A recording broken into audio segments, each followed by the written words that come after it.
Hi mga kabayan, last time pinakita ko sa inyo kung gaano kadali mag-register sa Easy Wallet app.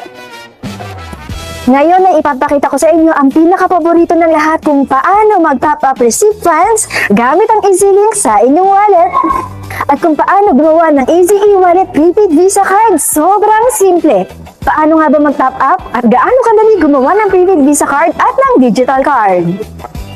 First, open your Easy Wallet application and then you can click the top up to receive your funds instantly. ang top up icon at i-enter ang halaga ng gusto mo ilagay sa iyong wallet at mag-proceed na sa payment.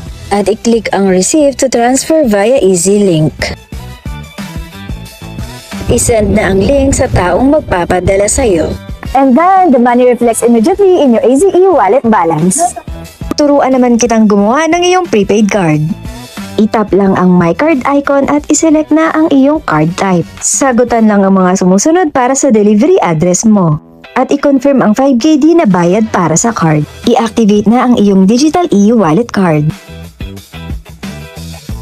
Sobrang bilis, nakapag-request ka na ng card mo. Ang iyong Easy Wallet card ay i-deliver mismo sa bahay ninyo. Sobrang dali. Habang hinihintay mo ang delivery ng iyong prepaid card, huwag mag-alala dahil matatanggap mo agad ang iyong digital card sa iyong application. Magagamit na agad ang iyong digital wallet app para sa mga online payment, purchases at subscriptions.